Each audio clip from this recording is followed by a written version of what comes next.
dissect this Fab Five.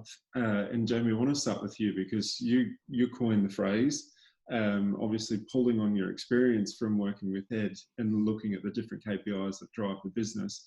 But if you wouldn't mind taking us through your version of the Fab Five, and then Ed, feel free to chime in terms of further explaining what the importance of these KPIs.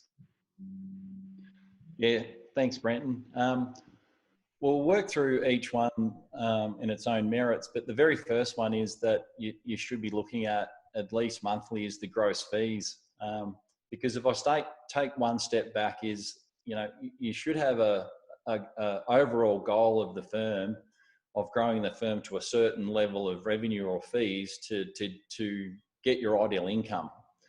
So, if you don't have the level of fees there in the first place, you're not going to get to your ideal income. And from previous videos and discussions, we know what the ideal income is. And so it's really critical that, you measure the revenue of the entire firm, but also you measure the revenue per senior client manager. And an important aspect to that is to go away, and take some time out in May and June every year and set the overall fee budget for each client manager. And if you do that, and Ed took me through this years ago, you'll end up setting the overall revenue budget for the firm for the next year. And so you can break that down in per senior client manager and per month. And then you can even, you can go down into a bit more micro level and look at the budget of the overall team per month. And so you've got the whole gamut there to look at. You've got year-to-date budget versus year-to-date actual. Mm-hmm. And, that's, and that seems to be critical at Sky. A couple of the guys almost just live in this spreadsheet to see that they're hitting budget. It's almost... Yeah, they sit in the scorecard. It sort of creates this culture of a healthy competition. It's healthy. Are we hitting budget?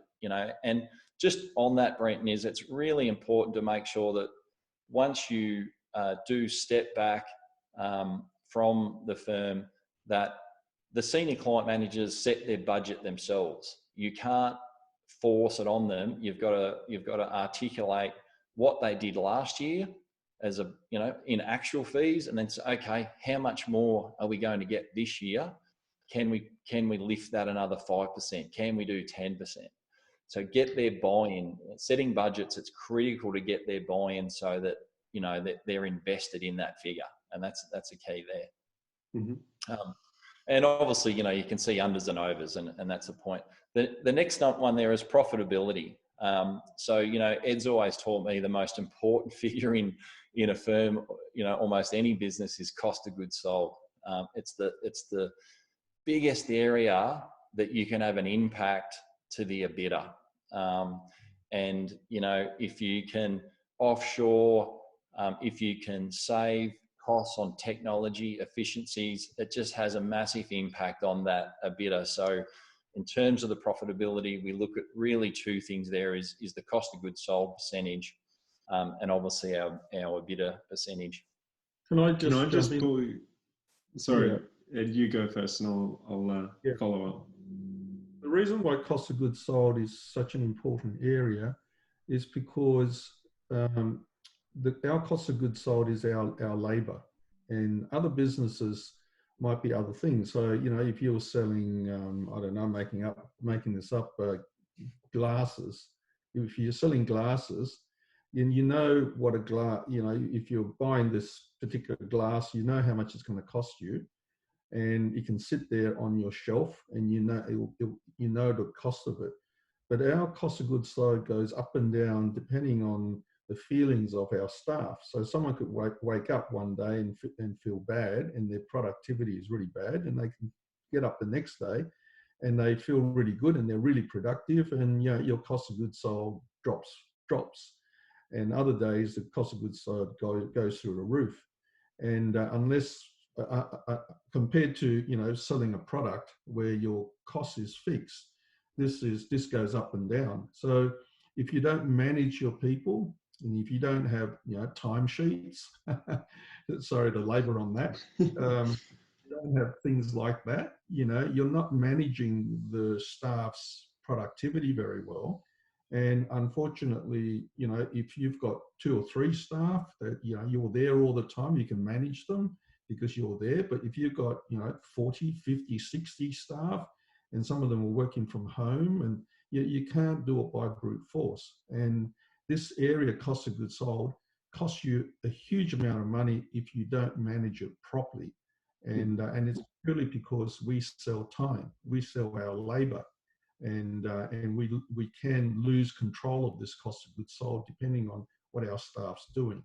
So you need to have all these systems in place, these measurement systems in place to hold people accountable, and so that you're not controlling. So you're in control without being controlling. Yeah. Okay, perfect. Jamie, I've got a couple of questions coming through, but I might just hang on to them until you've run through the KPIs, and then I'll ask at the end if that's right. Yeah, that's fine.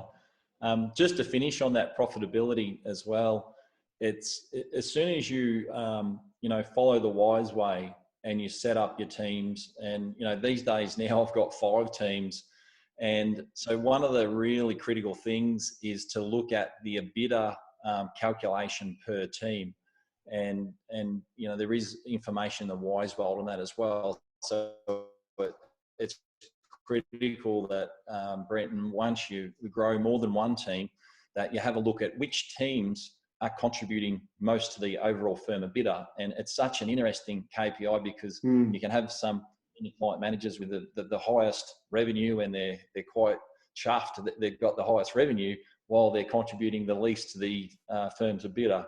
So you get all these types of scenarios, and you can weed out to the facts, and that'll help you manage the business and manage the senior client managers. Sure. The third point there is lockup, and whether we're bookkeepers or accountants, we've all heard of the term lockup, but essentially what lockup is, your WIP or work in progress. If you're doing timesheets, you put time on the clock against jobs and clients. And then, of course, you've got your trade debtors. If you're billing in arrears and offering terms, you'll have trade debtors. And then, the difference there is when you actually go to bill the time against that job and raise an invoice, you'll either write off time if you can't invoice it, so it's a write-off. If you can say, wow, we did a great job on that, and for whatever reason you invoice it up higher, you'll have a write-up.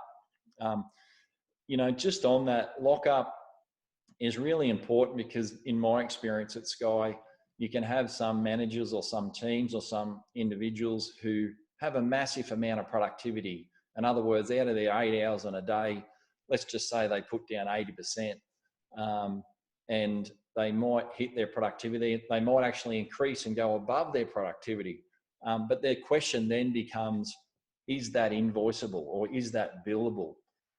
And so, you can be left in a situation where that particular senior client manager or team, the senior client manager, the person with a relationship with a client doesn't manage the expectation right. And so you can get a situation where you've got a heap of write-offs because you simply can't bill it, because if you send the bill to the client, they're going to tell you to get stuff. Is that a technical term? What's that? Technical term. Yeah, sorry. So, I come back to the thing that Ed says, manage the client expectations, and there's no point, absolutely working your butt off and not being able to bill the client. You've got to manage the client's expectations around your billings. The fourth point there is sales. It's critical for you to measure for a whole heap of reasons, and I'll touch on them. If you've got marketing team going and you're spending money on marketing, you want to know how many leads are coming in, but critically, you want to know what percentage of those leads are the senior client managers converting. So while you might have a heap of leads, they mightn't be converting them. And at Sky, I've got people that can convert 70% of them versus they can only convert 30%. And then they might say, oh, they're poor leads. but perhaps that person needs better sales training or needs to follow a sales playbook to help get their conversion up. So that KPI is critical. And then obviously your fees won and your fees lost and your net, so it might be all well and good that someone's won $200,000 worth of fees, as I've seen, but I've also seen people lose 200,000 in the same year.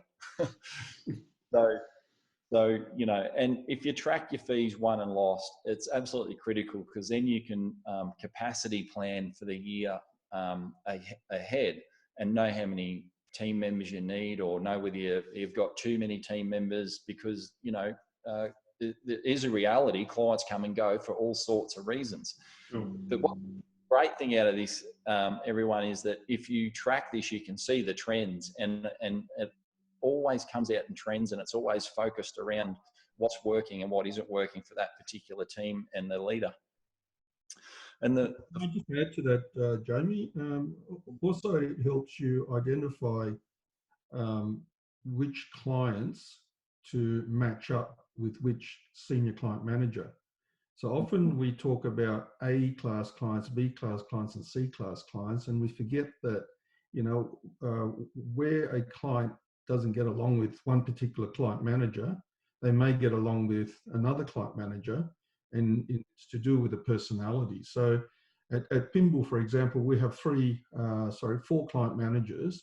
And I often say to the new clients, the new prospective client that comes along, I'd say to them, look, I'm going to match you up. I think, Julie is the right person for you. But in the event that, you don't like her for whatever reason, then let me know. Don't just leave. Let me know. And we've got 3 others here to choose from. So you've got to match the personality of the client managers with the personality of the clients. And often where one particular person sees a particular client as a C-class client, another person sees that client as an A-class client, simply because they're getting along with them. So that's really important as well. And if you're measuring the leads conversion and the fees won and the fees lost, you can actually drill down into whether you got the right match between the personality of the client and the personality of the senior client manager.